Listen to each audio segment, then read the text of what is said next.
आशा करता हूं आप सब बहुत अच्छे होंगे। मेरा नाम है सिद्धांत अग्निहोत्री। स्टडी ग्लोस पे आपका बहुत बहुत स्वागत है। तो दोस्त, रघुराम राजन का इंटरव्यू हर इंसान को पढ़ना चाहिए, लेकिन हो सकता है हर इंसान ना समझ पाए, ना पढ़ पाए। अरे हम हैं, टेंशन ना लो। सारी चीजें बताने के लिए हम हैं, पूरा इंटरव्यू खोलने के लिए हम हैं, सारे कंसेप्ट क्लियर करने के लिए हम हैं, वो भी बहुत ही आसान शब्दों में। शेयर करो बेटा। चाणक्य नीति का कोर्स कल क्लास शुरू होगी, रिलेशनशिप मैनेजमेंट। मेरे भाई, सेल हमने चलाई हुई है, परसों तक सेल है। 300 रुपए का कोर्स है, 2000 का हो गया था, आप लोगों ने आफत कर दी। लगभग 3.5 घंटे की कल क्लास होगी। आ जाओ, आपकी जिंदगी बदल जाएगी ये कोर्स देख के, ठीक है ना। तो डिस्क्रिप्शन कमेंट बॉक्स में आपका लिंक दिया, और प्राइम अफेयर्स चैनल का भी लिंक दिया, उसमें अतुल सुभाष की पूरी कहानी आज नहीं तो कल मैं बताऊंगा। तो रघुराम राजन का इंटरव्यू छपा है, जो कि RBI governor, chief economic adviser, यहीं से तो सब भसड़ शुरू हुई। याद है, पहले रघुराम राजन गए, फिर उर्जित पटेल गए, फिर रघुराम राजन ने बुक लिख दी, और काफ़ी रिलेशनशिप बड़े सास बहू की तरह रहे नरेंद्र मोदी और रघुराम राजन के बीच में। लेकिन इस बात पे कोई डिनायल नहीं है कि रघुराम राजन भले ही इलेक्ट्रिकल इंजीनियर थे, लेकिन one of the finest minds of India है। मतलब आरबीआई गवर्नर बेहतरीन, अगर आप टॉप 5 में देखोगे तो डेफिनेटली रघुराम राजन रहेंगे। और बहुत कुछ किया, भारत का इन्फ्लेशन कांस्टेंट रखा, मॉनेटरी पॉलिसी बढ़िया, ग्रोथ रेट बढ़िया, हर एक चीज़ रघुराम राजन जो है वो खड़े उतरे। बट मेरे ख्याल में नरेंद्र मोदी भी चाहते ही होंगे, बट अनफॉर्चुनेटली रघुराम राजन जो है वो अपना टेन्योर कंटिन्यू नहीं कर पाए। उसके बाद वो छोड़ के चले गए, अब तो बाहर ही रहते हैं। लेकिन रघुराम राजन ने एक इंटरव्यू दिया, उनसे सवाल पूछे गए, और ये बहुत ज़्यादा ज़रूरी है क्योंकि हम विकसित भारत की बात करते हैं 2047 तक। देखिए, वैसे तो 2040 तक ही विकसित भारत हो जाएगा, है ना, या हो सकता है और कम में। क्या आपके अंदर पॉलिटिकल विल है? ये मैं बीजेपी से नहीं पूछ रहा हूं, सबसे पूछ रहा हूं। देखिए, केंद्र में बीजेपी की सरकार है ना, राज्यों में तो आपकी सरकार है भाई। ये वही बात हो गई।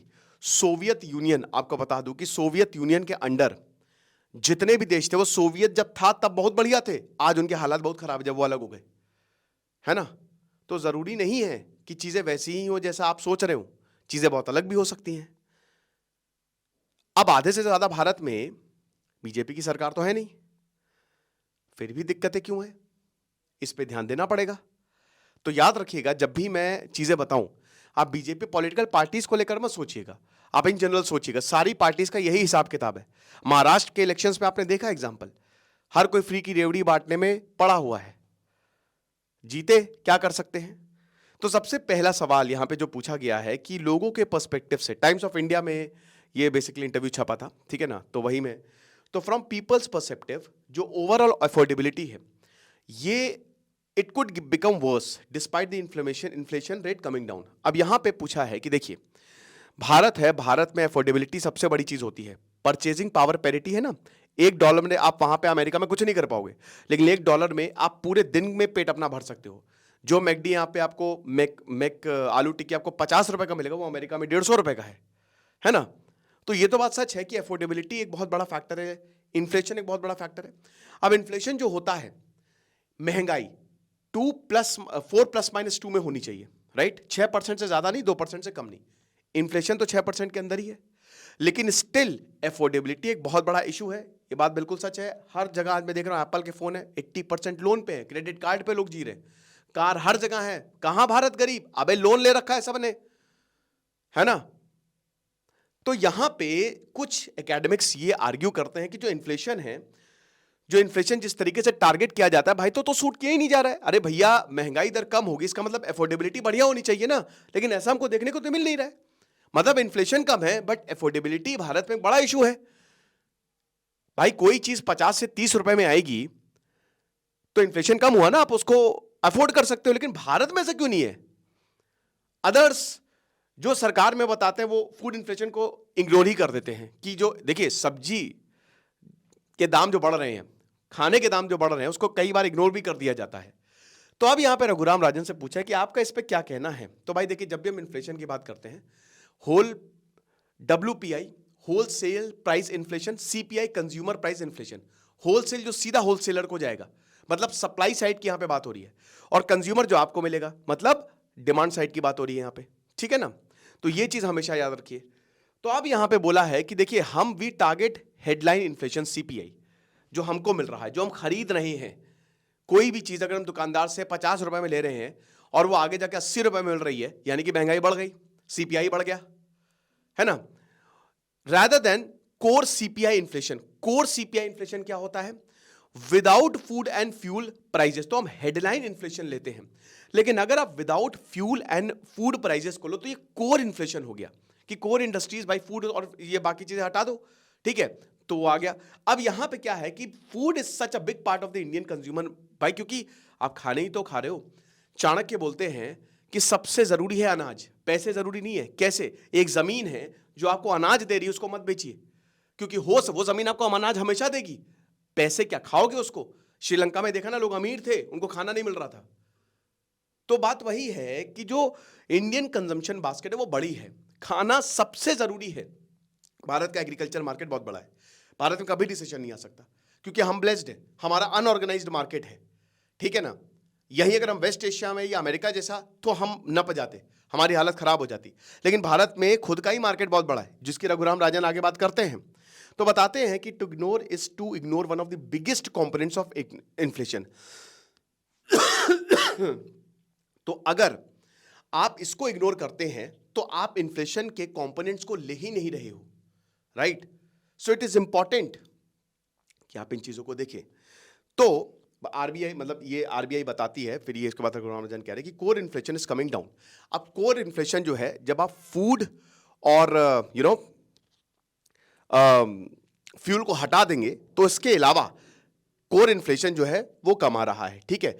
लेकिन अगर आप फूड इन्फ्लेशन हाई है तो लोगों को वो हर्ट करेगा ही करेगा, ठीक है ना।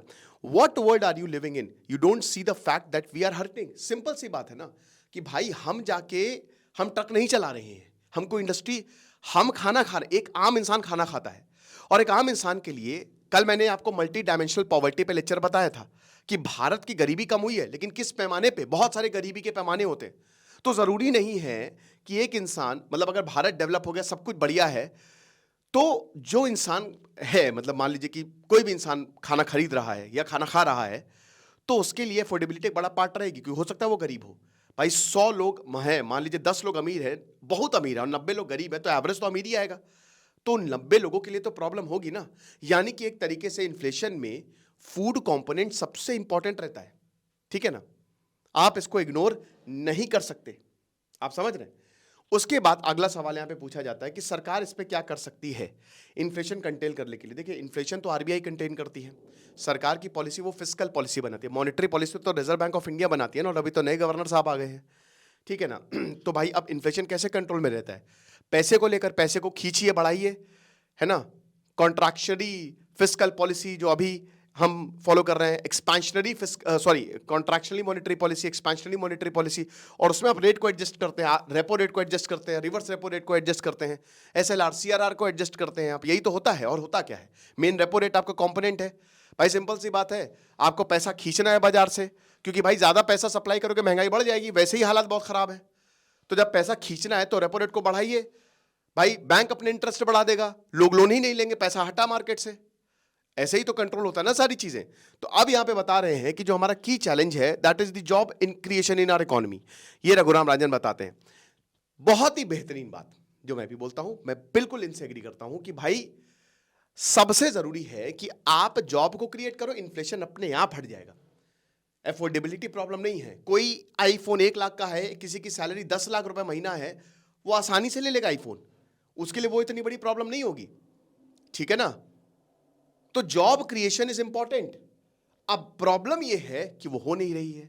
आपने अभी आंकड़े देखे, अभी रघुराम राजन जो आगे बोलेंगे, हालत खराब हो जाएगी, जमीन खिसकेगी आपकी। अभी देखिएगा, तो यहां पे बताते हैं कि जो इंफ्रास्ट्रक्चरल लेड ग्रोथ है कंस्ट्रक्शन में, ठीक है, इकोनॉमी जो है वो कैपिटल इंटेंसिव हो गई है, मैन्युफैक्चरिंग की अगर बात करें, जिसकी वजह से जॉब अपॉर्चुनिटीज कम है। जीडीपी ग्रोथ जो है अभी आउटपुट 6% से कम है, बहुत डेंजरस। तो अगर मान लीजिए हमको बढ़ना है तो कम से कम 6% से ज्यादा, कम मिनिमम 6% या उससे ज्यादा। लेकिन जहां पे आपका कोविड के बाद भी, कोविड से भाई देखिए, कोविड तक तो आपकी नेगेटिव ग्रोथ जाएगी, उसके बाद भी यहां पे रघुराम राजन बोलते हैं, लेकिन उसके बाद आप बाउंस बैक करेंगे, लेकिन ये नहीं हुआ। वहां पे भी अगर नेगेटिव रहेगा तो जॉब लॉसेस होगी ही ना।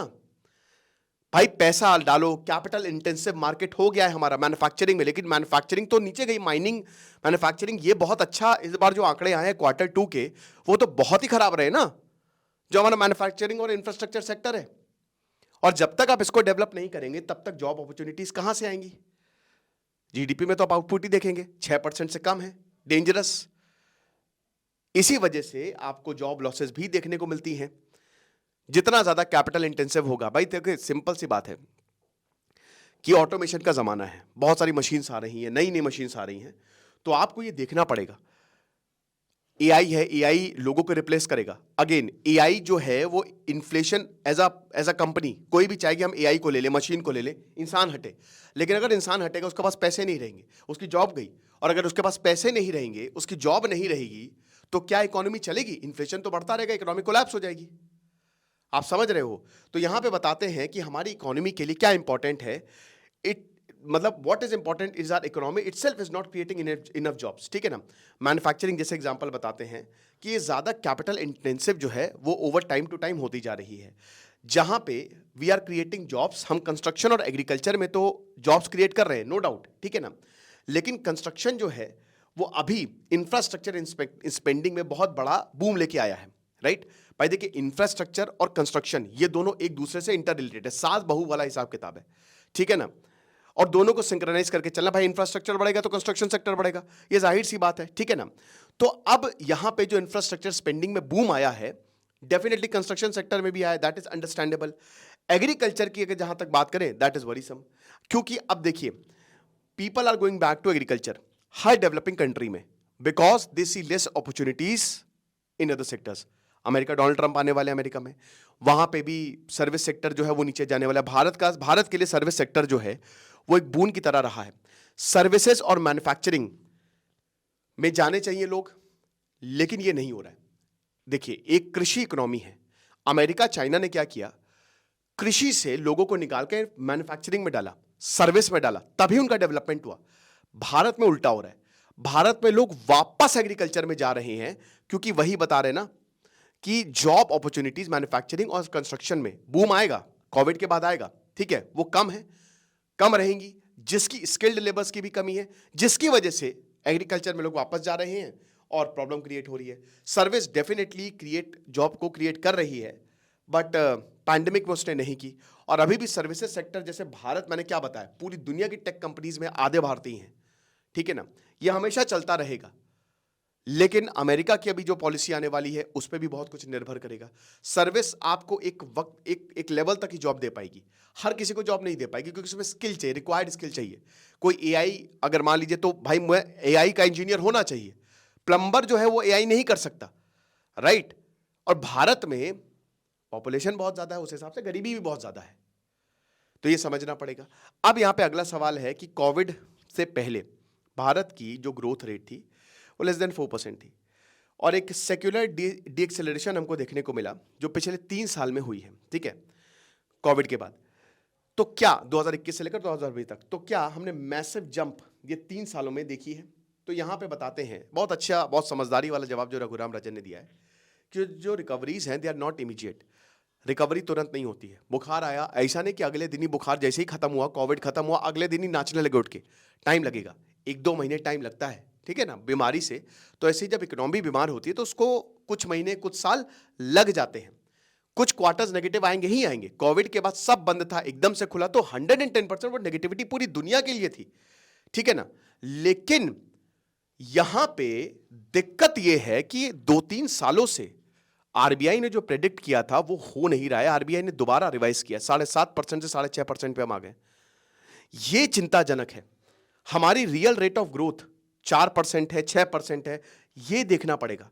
4% ग्रोथ रेट बहुत ही ज्यादा टेरेबल है, it is very very dangerous, क्योंकि आप एक ऐसे देश हो जो यंगेस्ट है, आपका पॉपुलेशन डिविडेंड है, अच्छा खासा है, बढ़िया है, उस हिसाब से मिनिमम 6% या उससे ज्यादा तो होना ही चाहिए, समझ रहे हो। और 6% भी यहां पे बता रहे, that is also not enough, right. उससे ज्यादा ही बढ़िए, तब जाके विकसित होना चाहिए था, लेकिन अनफॉर्चुनेटली वो नहीं हो पा रहा है। हर सेक्टर में नहीं हो पा रहा, हर सेक्टर में आपको चाहिए। जहां कुछ सेक्टर संभाल ले रहे हैं, बाकी सेक्टर फुस। अब भारत में इकोनॉमी जैसे भारत है, वहां पे 4% जीडीपी ग्रोथ रेट जो है वो स्टैग्नेंट है।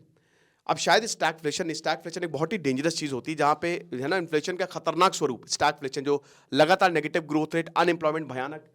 तो बताते हैं कि क्या अभी भारत में स्टैगफ्लेशन है, या शायद भारत सिमिलरली स्टैगफ्लेशनरी सिनेरियो के करीब जा रहा है। तो यहां पे बताते हैं कि देखिए 4% जो है वो डीप रिसेशन है, ठीक है ना। 4% यानी कि हम गड्ढे में ही है, गड्ढे से बाहर नहीं निकले। पहले कोविड ने बहुत भयानक गड्ढा खोद दिया, हम उसके नीचे चले गए। अब हम बाहर निकलने की कोशिश कर रहे हैं, लेकिन हम पूरी तरीके से बाहर नहीं निकल पाए, अभी भी हम उस गड्ढे में हैं। आप समझ रहे हो। तो अगर हम 4 पे वही बता रहे हैं कि बहुत ही टेरिबल, क्योंकि देखिए हम यंगेस्ट पॉपुलेशन है, right, we are the youngest population, और बाकी देशों में एजिंग हो रही है, वो पीछे छूट रहे हैं। हम अपॉर्चुनिटीज पे अपॉर्चुनिटीज छोड़ते जा रहे हैं। अभी फिर हमारे पास एक अपॉर्चुनिटी आ रही। कोविड में जो मेन अपॉर्चुनिटी थी वो Vietnam, Cambodia, south east Asian ले गए, हमने छोड़ दिया। चाइना हटा, हमने छोड़ दिया। अभी फिर से अमेरिका में चाइना हट रहा है, हमारे लिए अपॉर्चुनिटी है, लेकिन अगर हम उसको छोड़ेंगे हम फिर गड्ढे में फंसेंगे। तो यहां पे बता रहे हैं कि देखिए अभी तो हम स्वीट स्पॉट पे हैं कि हर ईस्ट एशियन इकोनॉमी जो है ठीक ठाक पॉपुलेशन डिविडेंड है, मतलब ज्यादातर यंग लोग जो हैं they are coming into the labour force. भाई पहले क्या होता था कि भाई खेती है तो खेती में ही पूरी जनरेशन खेती कर रही है, अब ऐसा नहीं है। वो क्लच को तोड़ना जरूरी है, मतलब उन क्लचेस को, उससे बाहर आना जरूरी है। तो भारत में भी बहुत सारे लोग लेबर फोर्स में आ रहे हैं, है ना। डिपेंडेंसी रेट कम होता जा रहा है, आप ज्यादा डिपेंड नहीं हो। लेबर फोर्स बढ़ेगा तभी बढ़ेगा इंडिया, राइट। तो अभी जो ओल्ड है और बहुत young, they can not work, ये पूरे देशों में हो रहा है। लेकिन ईस्ट एशियन कंट्रीज में चीजें बहुत तेजी से बदल रही हैं, क्योंकि वहां पे यंग पॉपुलेशन है, जो इकोनॉमी डेवलप है। भाई यही आता है कि पहले जब एक तो आप अंडर डेवलप्ड होते हो, फिर आप बड़ी मेहनत करते हो, उसमें यंग लोग बहुत, उनका बड़ा योगदान रहता है। जो ओल्ड है वो एक्सपीरियंस्ड होते हैं, वो गाइड करते हैं, यंग लोग जो है मेहनत करते हैं। चाइना में हुआ, जापान में हुआ, अमेरिका में भी यही हुआ, यूरोप में भी यही हुआ। उसके बाद फिर आप डेवलप हो जाते हो, डेवलपिंग हो जाते हो। अब डेवलपिंग में अगेन यंग फोर्स बहुत इंपॉर्टेंट है, वो फिर पूरा टेक ओवर करती है। लेकिन जब आप डेवलप्ड हो जाते हो ना, अब फर्स्ट जनरेशन ने डेवलप करने के लिए बड़ी मेहनत की, सेकंड जनरेशन वो डेवलपिंग से डेवलप्ड लेके आएगी, लेकिन थर्ड जनरेशन को ये समझ में आ जाएगा कि भाई, क्योंकि वो मैच्योर है, सारी नॉलेज उसके पास है कि भाई बच्चे कम पैदा करो, महंगाई बहुत ज्यादा है, सैचुरेशन पॉइंट आ जाएगा। ये सारी इकोनॉमी के साथ हो रहा है, जापान के साथ भी हो रहा है, यूरोप के साथ भी हो रहा है, अमेरिका के साथ भी हो रहा है, और भारत में कुछ राज्यों में भी ये हो रहा है। फर्टिलिटी रेट जो है वो काफी नीचे चला गया है रिप्लेसमेंट लेवल से, है ना, जिसकी बात अभी आगे करेंगे भी। तो वर्किंग एज पॉपुलेशन जो है that is a fraction of the population, ठीक है, वो हमारी ग्रो कर रही है, ये भारत के लिए बहुत अच्छी बात है। लेकिन as a whole economy grow कर रही है, उस तरीके से नहीं कर पा रही, क्योंकि वही बता रहे हैं ना अभी पिछले जो क्वेश्चंस तो उन्होंने वही जवाब दिया कि इंप्लॉयमेंट कम है, इंप्लॉयमेंट अपॉर्चुनिटीज कम है, ठीक है ना। तो यहां पे अगर आप देखो कि अगर थोड़ा सा भी हमारी ग्रोथ रेट ऊपर जाती है तो वी कैन क्रिएट जॉब्स। भाई ग्रोथ रेट तभी ऊपर जाएगी जब आप जॉब क्रिएट करोगे, लोगों के लिए जॉब क्रिएट करोगे, और लोग जो है वो वर्कफोर्स में आएंगे, तभी चीजें बदलेंगी, ठीक है ना। तो 6% जो है इट वोंट कट इट, इससे ज्यादा ही होना चाहिएगा पॉपुलेशन डिविडेंड के हिसाब से। जिस तरीके से हमारा पॉपुलेशन डिविडेंड है, मतलब कितने ओल्ड हैं, कितने यंग हैं और कितने वर्किंग हैं, तो वो भारत का काफी ज्यादा बैलेंस्ड है। उस हिसाब से तो मिनिमम 6% होना चाहिए, और मैक्सिमम तो कितना भी चला जाए, तब जाके आप विकसित हो सकते हो 2047 तक, वरना तो कोई चांस ही नहीं है, भूल जाइए आप, ठीक है ना। आइडियल सिचुएशन भारत की होनी चाहिए, लेकिन एक पिक्चर अलग तरीके से पेश की जाती है। फिर उसके बाद बताते हैं कि जो पॉलिटिकल पार्टी जो है, क्या आप ट्रेंड देख रहे हो। जो इंडियन पॉलिटिशियन जो है वो बताते हैं कि अनएम्प्लॉयमेंट को सॉल्व कर देंगे, गरीबी हटा देंगे, ये कर देंगे, वो कर देंगे, तो आपको क्या लगता है। तो अब ये बताते हैं कि भाई देखिए सिंपल सी बात है कि एक पॉलिटिकल कंपटीशन हमको देखने को मिल रहा है।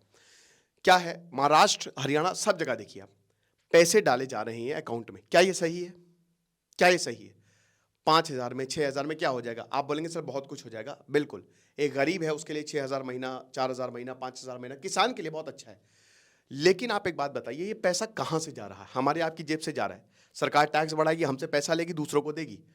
सरकारी ऑफिसेज में, भारत में जितने भी सरकारी ऑफिसेज हैं, वहां पे लिखना चाहिए, बोल्ड लेटर्स से लिखना चाहिए कि हमारी वजह से आपकी सैलरी आ रही है, तब जाके बदतमीजी नहीं होगी।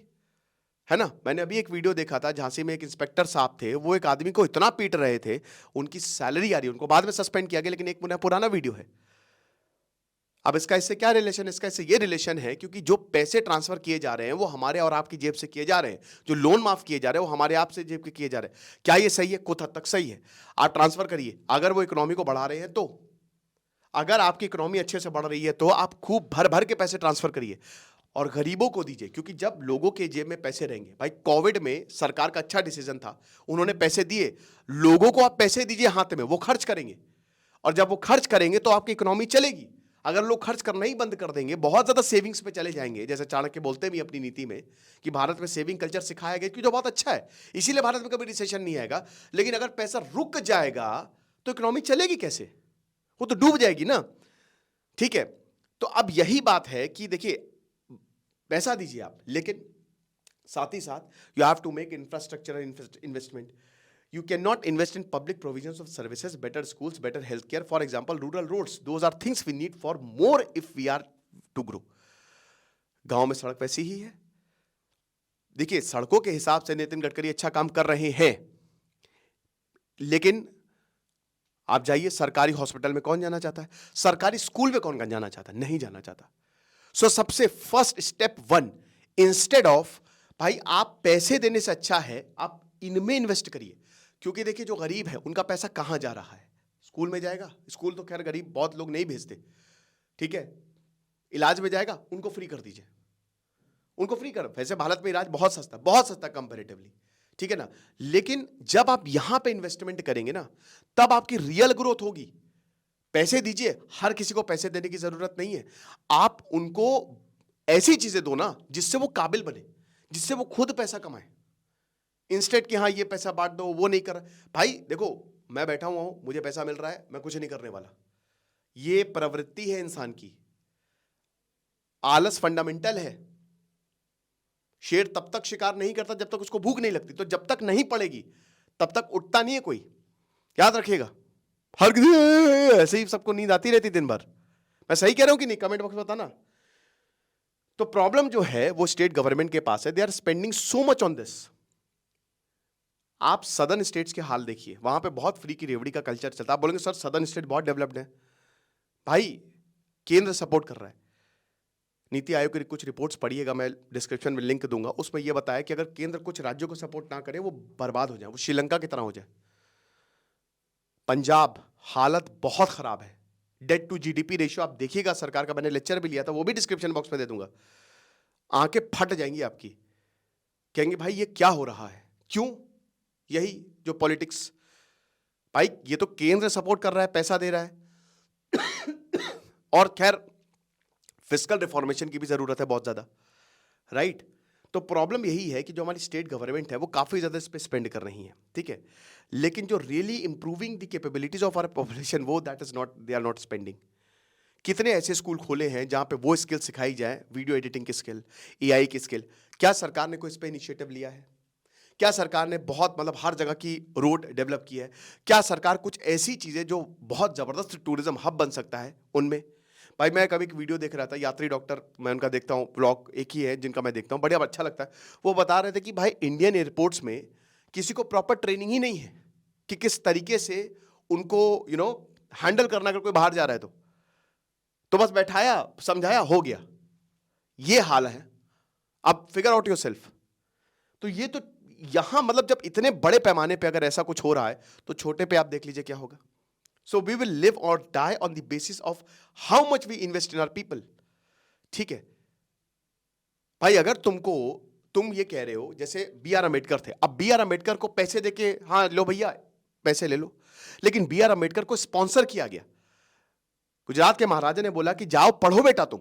तब बी आर अम्बेडकर इतने महान, बेहतरीन, कहते हैं ना कि सदी में एक बार पैदा होने वाला इंसान, वो बने वो. तो इंस्टेड आप बाकी सर्विसेज दो ना. इससे क्या होगा? वो इंसान भी खुश होगा और ओवरऑल डेवलपमेंट भी होगा, ठीक है ना. So manufacturing cannot really, if it's globally competitive, employ unskilled workers. Simple सी बात है. वो क्यों उन वर्कर्स को, यही एक बहुत बड़ी प्रॉब्लम है. कैपिटल इंटेंसिव मशीन्स लेके आओ भाई, मशीन्स लाओ. जैसे हैंडक्राफ्ट खत्म हो गया वो, अब दोबारा से खैर उसको, लेकिन अभी मशीन्स खा रही हैं।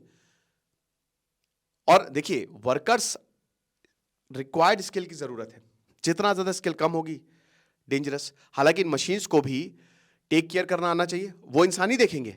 अब उसके लिए भी रिक्वायर्ड स्किल की जरूरत है, जैसे सर्विसेज में है। भाई सॉफ्टवेयर बना दिया, एआई बना दिया, बट एआई को भी तो इंजीनियर्स ही चला रहे हैं, तो एआई में भी इंजीनियर्स की जरूरत पड़ेगी। बट क्या वो स्किल है? और जब तक ये चीज हम नहीं करेंगे, होंगी नहीं। Many leaders are now urging, अगला सवाल, ज्यादा बच्चे पैदा करो। आपको क्या लगता है? देखिए मेरे हिसाब से तो ये जैसे मोहन भागवत ने बोला, वैसे मैं मोहन भागवत की बहुत मतलब उनकी बातें कमाल हैं, बहुत सारी बातें बहुत ही जबरदस्त है, वो असली में सेक्युलर है जो बात। लेकिन इस बात से मैं सहमत नहीं हूं कि उनको भारत को ज्यादा बच्चे पैदा करने चाहिए। देखिए, ये जापान के लिए सही होगा, अमेरिका के लिए सही होगा, यूरोप के लिए सही होगा, हमारे लिए हम ऑलरेडी बहुत ज्यादा है। भाई देखिए, अगर आपके पास इनफ है और उसको उसमें उसके हिसाब से लोग कम हैं, तो आप हमेशा खुश रहेंगे, है ना। लेकिन आपके पास इनफ है और उसके लिए लोग इनफ से भी 10 गुना ज्यादा है, तो वॉर्स होंगे।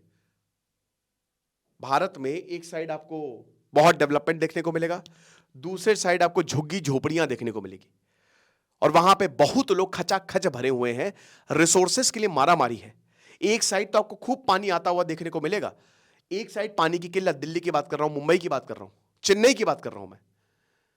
तो ये क्या है? ये रिसोर्स जो है, रिसोर्स डेफिसिट में नहीं है। पंजाब में ग्राउंड वाटर खत्म हो चुका है, बैंगलोर साउथ में ग्राउंड वाटर बहुत ड्रास्टिकली रिड्यूस हुआ है। ये इसलिए क्योंकि हम पॉपुलेशन एक्सप्लोजन हुआ है हमारा, तो फर्टिलिटी रेट रिप्लेसमेंट रेट से बिलो गया है, ये रघुराम राजन बोलते हैं कुछ स्टेट्स में, ठीक है ना। तो mixed sort of economic experience हमारा देखने को मिला है। नॉर्थ जो है वो बहुत अच्छा नहीं कर रहा है जैसा वेस्ट कर रहे हैं, ये स्टेट टू स्टेट डिपेंड करता है। साउथ जो है पर कैपिटा इनकम में बहुत बढ़िया कर रहा है, नॉर्थ उतना अच्छा नहीं कर रहा है। सबसे बेस्ट यही होगा कि इंटरनल माइग्रेशन को हमको सपोर्ट करना चाहिए, मतलब बाहर ना जाए। ये भारत की बड़ी समस्या, अच्छी बात रघुराम राजन ने बोली कि विद इन द कंट्री आप मूव करें, ठीक है ना, with in the country move करिए, क्यों बाहर जाने की जरूरत है। लेकिन फिर उस हिसाब से आप एनवायरमेंट भी दीजिए। सरकार को यह भी समझना पड़ेगा कि जब कंट्री जो है वो दे स्टे यंग, जब वो अमीर है जैसे यूएस, तो अंदर ही माइग्रेशन होता है ना, वो आके अपने आप ही जो है वो चीजों को संभाल लेगा। So we have internal migration जो अपने आप चीजों की केयर कर सकता है। अब सबसे बड़ा सवाल, क्या जीएसटी रेट्स को कट करना चाहिए ताकि कंज्यूमर डिमांड को बूस्ट करना चाहिए? यहां पे बताते हैं कि देखिए, अगर आप लगातार जीएसटी को कट करते रहेंगे, बढ़ाते रहेंगे, तो फिर आप प्लान नहीं कर पाएंगे, एक अनप्रेडिक्टेबिलिटी रहेगी। तो प्रेडिक्टेबिलिटी होना बहुत ज़्यादा ज़रूरी है, क्योंकि फिर एक लॉबिंग हो जाएगा। भाई कल को मैं ही एजुकेशन इंडस्ट्री बोलेगी कि हमारे जीएसटी रेट कट करिए, हमारे जीएसटी रेट बढ़ाइए, कोई इंडस्ट्री बोल देगी, तो लॉबिंग हो जाएगी, डेंजरस हो जाएगा ये। भाई अगर टेक्सटाइल के कम किए, तो फिर कल और इंडस्ट्री बोलेंगी, भाई देखिए मैं तो वैसे बोलूंगा कि मेरा तो 18% जीएसटी जाता है। अब अगर 18% हम 300 का कोर्स बेचते हैं, उसमें हमको जीएसटी भी देना है, तो एक्चुअल में आपको कोर्स वो कितने का, 230 240 का ही है वो। तो ये हमारे लिए सर्वाइवेबिलिटी के लिए बहुत डेंजरस है ना ये। भाई तो मैं तो यही बोलूंगा कि जो जीएसटी है वो तो हटा ही दे सरकार, कोई भी बिजनेस वाला बोलेगा, ताकि मैं मैक्सिमम जो प्रॉफिट वो आपको पास कर सकूं, तो हमारा कोर्स और सस्ता हो जाएगा। लेकिन फिर सरकार कैसे चलेगी? सरकार को भी चलाना है अपना। अब भाई देखिए, मैं तो ये बोलता हूं कि देखिए, जो जिस तरीके से सरकार ने टैक्सेस लगाए स्पेशली बिजनेसेस में, वो सही नहीं है। मेरा आधा पैसा जो है वो टैक्स में जा रहा है, आधा पैसा, और मैं सच में पीड़ित हूं, ठीक है। क्योंकि हमको इंटरप्रेन्योर होना भारत में टफ टास्क है, it is very tough to be an entrepreneur, है ना। आपको सबको देखना भी है, नौकरी करना आसान है भारत में, आपको कोई चिंता ही नहीं है, आपने काम दिया, पैसे आ रहे हैं। लेकिन हमको सब देखना, हमको टैक्स भी देना है, हमको सब, इस पे भारत को काम करना चाहिए। क्यों ना ऐसा हो कि आप पहले प्रॉफिटेबल हो जाओ, आप 2-3 साल बढ़िया तरीके से प्रॉफिटेबल हो जाओ, हम टैक्स ही नहीं लेंगे या बहुत कम लेंगे। टैक्स देने में किसी को प्रॉब्लम नहीं है, बिल्कुल टैक्स दो यार, देंगे लोग, अच्छे से बढ़िया तरीके से देंगे, लेकिन टैक्स का डिवीजन सही से होना चाहिए। तो यहां पे जीएसटी तो वही बता रहे कि कुछ प्रेडिक्टेबिलिटी होनी चाहिए, मैंने अपनी तरफ से ऐड किया है, ठीक है। इनका कहने को कुछ प्रेडिक्टेबिलिटी होनी चाहिए, जैसा है वैसा ही रहना चाहिए। मेरा मानना यह है कि नहीं, जैसा है वैसा नहीं रहना चाहिए, टैक्सेस कम होने चाहिए, that's what I feel. Union budget जो है वो that will be presented in months, ठीक है, वो महीने में, बस कुछ ही महीने में आने वाला है। तो फोकस क्या रहने वाला है, ठीक है। अब यहां पे बताया गया है कि देखिए, एज अ कंट्री हमको ये समझना चाहिए कि हमारा पाथ फॉर ग्रोथ क्या है। बहुत अच्छी, बेहतरीन, अब फिर से यूनियन बजट आएगा, अभी आया था, फिर से आएगा। अब हमको करना क्या है? अब अभी क्यों आया था भाई? क्योंकि इलेक्शन हुए थे जुलाई में, उसके बाद बजट आया। तो सबसे बड़ी बात यह है कि भाई हम ग्रोथ के लिए क्या करेंगे। अब बजट ऐसा होता है कि हमारी सरकार बची रहे, सरकारें बची रहे, ऐसा ही बजट ज्यादातर लेके आते हैं। लेकिन क्या हमको ये चाहिए? हमको डेवलपमेंट नहीं करना चाहिए। जो लो स्किल्ड मैन्युफैक्चरिंग एक्सपोर्ट्स है, जो बाकी देशों के लिए, साउथ एशिया, चाइना, जो आज बहुत मुश्किल हो रहा है, हमको क्या करना चाहिए? देखिए, सबसे पहली बात तो ये है कि हमको वही चीजें देखनी है। इंजेक्शन होगा लेकिन लगाना पड़ेगा। तो यहां पे जो प्रोटेक्शनिज्म आप पूरी दुनिया में देख रहे हो, एक्सपोर्ट्स दिक्कत, आज आप नहीं बेच पाओगे पूरी दुनिया में, ठीक है ना। दूसरा, जो ऑटोमेशन हो रहा है वो आज जॉब्स को क्रिएट नहीं करेगा, राइट। तो इन चीजों को देखना पड़ेगा कि एक तो पूरी दुनिया में प्रोटेक्शनिज्म आ रहा है, आ गया है। हर इकोनॉमी अपने आप को प्रोटेक्ट कर रही है। डोनाल्ड ट्रंप अमेरिका को प्रोटेक्ट कर रहे हैं, इनफैक्ट भारत अपने आप को प्रोटेक्ट कर रहा है। उस हिसाब से आप पॉलिसी बनाएं, बजट लेके आए। ऑटोमेशन जॉब्स क्रिएट नहीं करेगा। और देखिए, अब आपको पता है जो चाइना है वो यहां पे बहुत समय तक रहने वाला है। साउथ ईस्ट एशियन नेशन जो है वो बहुत समय तक लेने वाले हैं, ठीक है ना। तो हमको देखना पड़ेगा कि हमारा कंपेरेटिव एडवांटेज क्या है, ठीक है ना। हाई स्किल सर्विसेज है हमारा कंपेटेटिव। भारत के इंजीनियर्स दुनिया के बेहतरीन है क्योंकि हमारा जीन पूल वैसा है। हम हर चीज में कमाल करते हैं, भारतीय हर चीज में कमाल करेंगे। इतनी एडवर्स सिचुएशन में भी वो कमाल करेंगे, आप समझ रहे हो। तो वी हैव टू अंडरस्टैंड कि यहां पे जरूरी ये है कि जो ग्रोथ के लिए चाहिए उस पे बजट होना चाहिए, ना कि बहुत सारी और चीजों के लिए। उसके बाद डोनाल्ड ट्रंप आने वाले हैं, तो क्या भारत के लिए रहेगा? देखिए, डेफिनेटली यहां पे बता रहे कि ट्रेड वॉर की बात की है कि ट्रेड वॉर शुरू होगा कि नहीं होगा। तो बता रहे कि ट्रेड वॉर तो हो ही रहा है, लेकिन अगर होगा तो सिर्फ मैन्युफैक्चरिंग पे होगा। सर्विसेज जो हैं वो भी प्रॉब्लम हो गया। अभी मैं दूसरा लेक्चर लूंगा कि भारतीय डरे हुए हैं, तो सर्विसेज में प्रॉब्लम होने वाली है, नो डाउट, लेकिन उतनी नहीं। क्योंकि देखिए, यही चीजें जो है ना अमेरिका को भी चला रही हैं, तो अमेरिका को भी बहुत ज्यादा असर पड़ेगा। मैंने क्या बताया, टेक में हम जीसीसी है, ग्लोबल कैपेबिलिटी सेंटर, याद रखेगा, इंडिया इज जीसीसी। तो भाई, भारत पूरी दुनिया को कैपेबिलिटी दे रहा है। अगर आप बोल दोगे तो भारतीय आके यहां पे डेवलप करेंगे, लेकिन वहां अमेरिका को भी फटका लगेगा, है ना। तो ये भी हमको समझना चाहिए कि सर्विस सेक्टर होगा लेकिन उतना नहीं। और दूसरी चीज ये है कि जिनके साथ अमेरिका का ट्रेड डेफिसिट है, मेक्सिको के साथ, ब्राजील के साथ, इंडिया के साथ, चाइना के साथ, ये उनको ज्यादा दिक्कत करने वाले हैं। तो अब इसमें भारत भी आ गया, इंडिया भी आ गया। लेकिन ये भी हमको देखना पड़ेगा कि डिफेंस में बहुत अच्छी अच्छी चीज हम करेंगे। साथ ही साथ यहाँ पे डोनाल्ड ट्रंप और नरेंद्र मोदी का एक अच्छा रिलेशन है, तो वो यहाँ पे बहुत बड़ा रोल प्ले करेगा।